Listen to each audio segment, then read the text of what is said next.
Hey, what up, everybody? This is Stevie Breach coming to you with a real wrestling video here. Just a normal discussion topic video, just like the old days. I haven't cranked one of these out in a long time. Coming to you from inside the house here, from the Christmas Center, because the Wrestle Center is damn cold outside.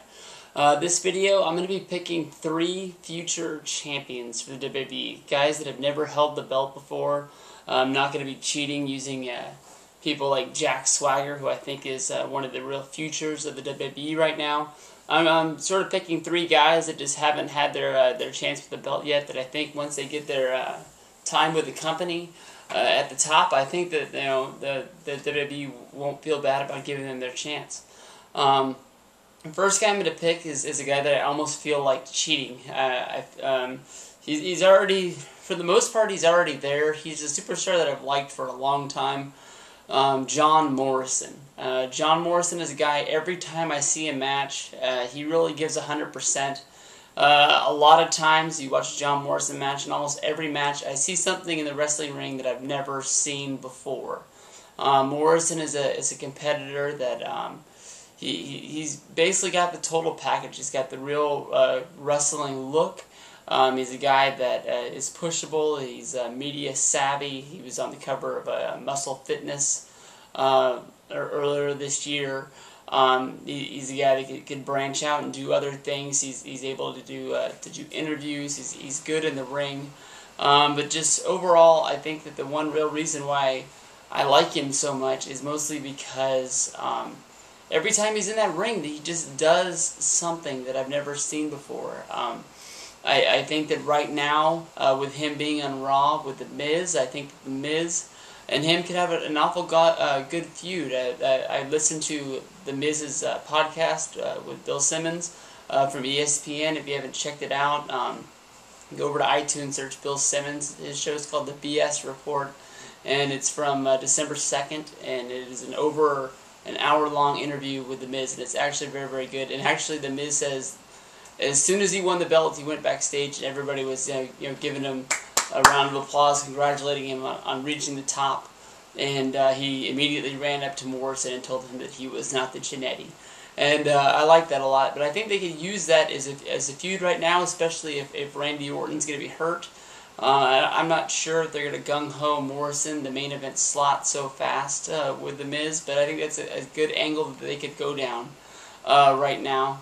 But then again, that would probably make the WWE title not the main event focus of Monday Night Raw with John Cena versus the Nexus right now. But I think that would be a good way to push Morrison to the top.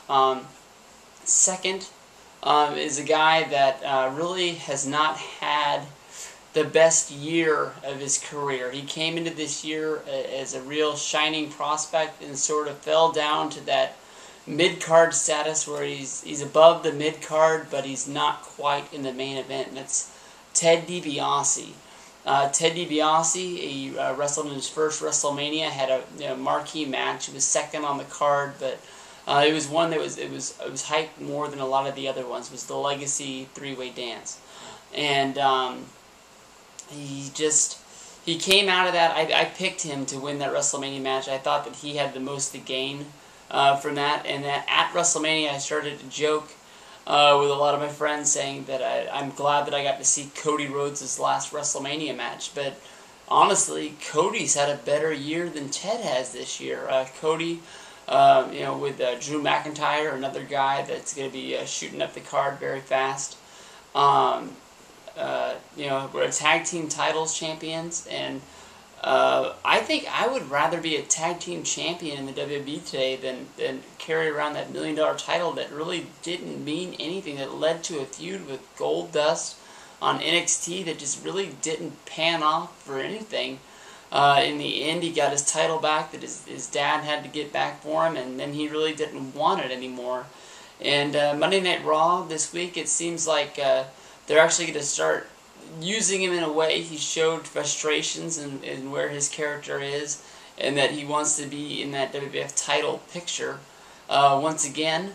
And I think that's where he deserves to be. I think it's going to take some hard work for DiBiase to get there, but DiBiase is a pick that I think could be a champion for the WWE, and I think it could be a marquee champion that they could, the second generation star, and the sky's the limit with him. The third one right now is a diamond in the rough. I've told a couple people my thoughts on him, and honestly, people have laughed at me. He's got some hard work. He's only in the first few months of breaking into the real Raw roster, but it's McGillicutty. McGillicutty is one of the most built like a wrestler I've seen in a long time. He's a lot bigger than the other guys. He does have to work very hard on his promos. NXT Season 2 he was on there, and that was probably his worst feature, is that he just couldn't really talk on the mic. He was featured on the one of the wrestling blooper reels for a promo where he just kept on saying the same sentence over and over and over again. I believe it was Botchmania 150, y'all have to excuse me, it was one of those ones, but they ran a lot of McGillicutty promos on that one that were pretty funny. But this guy just looks like a beast. He's got second generation superstar written all over him. Yeah, he's the lackey for the Nexus, but everybody has to start somewhere. I mean, The Miz was the host of SmackDown a couple of years ago, host of the Diva Search, not really, just being on the show, and I don't know. McGillicutty is the one guy that I'm going to attach myself to a lot now, like when Jack Swagger was on ECW. I really thought this guy could just shoot to the top, and when he won the World Championship after WrestleMania, I was surprised, but I believed him the whole time. So McGillicutty is the one guy that I'm really going to fasten myself to. But I want to know who your guys' champions are in the future. Who are the guys that you guys are picking that you would go to Vegas and bet on the championship if you could? Who's the one guy that's out there that's never held a title that you think's got a chance to? You can either leave some comments in the box. You guys are good about that, or send out some video responses. Video responses are always good. Get you some more views, and we can keep on some more wrestling discussion. So for now, from the Christmas Center here, this is Stevie Breach. Check it out.